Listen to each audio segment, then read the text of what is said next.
Hi అండి, అందరూ బాగున్నారా? నా పేరు కుసుమ. నా పేరు Yashika. Welcome to my channel. నా రంగుల ప్రపంచం.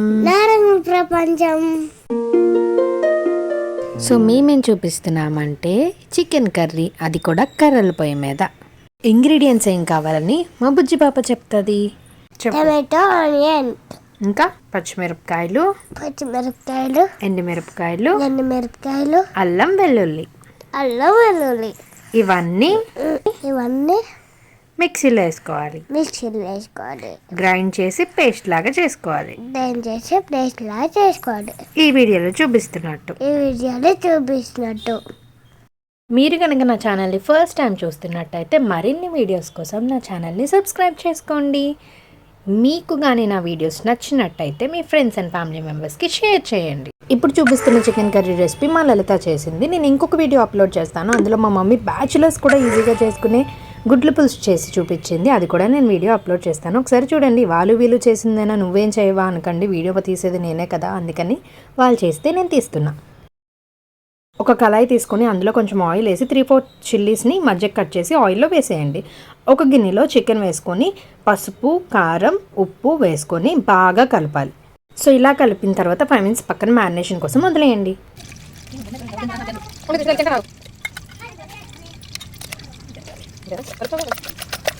ఇప్పుడు ఏం చేయాలంటే ఆ గిన్నెలో ఆల్రెడీ ఆయిల్ అండ్ చిల్లీస్ ఉన్నాయి కాబట్టి ఈ చికెన్ని అందులో వేసేయండి.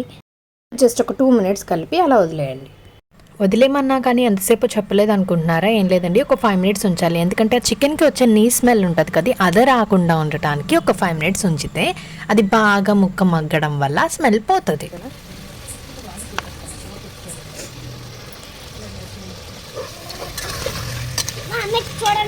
ఇక్కడ మీరు చూసేటట్టయితే ఆ ముక్క బాగా మగ్గడం వల్ల కొంచెం వాటర్ బయటకు వస్తుంది. ఇప్పుడు మనం ఏం చేయాలంటే ఆల్రెడీ గ్రైండ్ చేసి పెట్టుకున్న పేస్ట్ ఉంది కదా, టొమాటో, ఆనియన్స్, ఇవన్నీ వాటిని ఇందులో యాడ్ ఆన్ చేసుకోండి. ఇలా కలిపి 2 minutes స్టవ్ మీదే అలా ఉంచండి. ఎందుకంటే మనం ఆనియన్, టొమాటో వేసాం కదా, అది పచ్చి స్మెల్ వస్తుంది. సో అది రాకుండా ఉండడానికి 2 to 3 minutes మగ్గనివ్వండి. ఇప్పుడు నేను చూపించేవన్నీ ఇంట్లో అందరూ చేసుకునేవే, కాకపోతే ఒక్కొక్కరు ఒక్కో స్టైల్లో చేస్తారు. ముందు వెనక వేసే దాన్ని బట్టి ఉంటుంది. నేను చూపించేది లల్లీ స్టైల్లో. అన్నం ఆల్రెడీ మ్యారినేట్ చేసినప్పుడు కారం వేసుకున్నాం కదా, సో ఇప్పుడు ఏం చేస్తామంటే మన టేస్ట్కి తగ్గట్టు కారం ఎంత కావాలన్నా వాటర్ వేయకముందే కారం వేసుకొని బాగా కలిపి తర్వాత వాటర్ వేసుకోండి. ఈ వాటర్ కూడా ముక్క ములిగేంత నీళ్ళు వేసుకోవాలి. ఇంకొకసారి కలిపి అలా వదిలేయండి. మీరు ఎప్పుడైనా కర్రల పొయ్యి మీద వంటలు ట్రై చేశారా? ట్రై చేయకపోతే ఒక్కసారైనా ట్రై చేయండి. ఎందుకంటే ఆ కర్రల పొయ్యి మీద వండేటప్పుడు ఆ ఫ్లేవర్ చాలా అంటే చాలా బాగుంటుంది. నార్మల్ టైంలో వండేటప్పుడు బాగుంటుంది, కానీ కర్రల పొయ్యి మీద వండితే ఆ టేస్ట్ వేరేలా ఉంటుంది. మీకు నా సైడ్ నుంచి ఎలాంటి వంటలు కావాలి, అది కర్రల పొయ్యి మీద ఎలాంటి వంటలు కావాలో నాకు కింద డిస్క్రిప్షన్లో కామెంట్ చేయండి.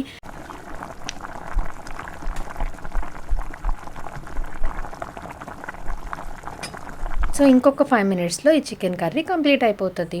మా బుజ్జమ్మ రియాక్షన్ కూడా ఎండింగ్లో యాడ్ ఆన్ చేశాను, ఒకసారి చూడండి. చూస్తాంలే కానీ వాళ్ళు చేశారు వీళ్ళు చేశారు అంటున్నా. ఎప్పుడు వీడియో తీయడం తినడమేనా, నీకు వంట చేయడం వచ్చా అని మీకు డౌట్ వస్తుంది. నాకు తినడమే కాదండి, వంట చేయడం కూడా వచ్చు. అన్ఫార్చునేట్లీ నేను వంట బాగానే చేస్తాను. ఆ వీడియో కూడా నేను అప్లోడ్ చేస్తాను. మీరు నన్ను నమ్మకపోవచ్చు, కానీ వంట చేసిన తర్వాత తినే వాళ్ళ రియాక్షన్ పెడతాను, అప్పుడు మీరే చెప్పండి. మీరు కనుక నా ఛానల్ని ఫస్ట్ టైం చూస్తున్నట్టయితే నా ఛానల్ని సబ్స్క్రైబ్ చేసుకోండి.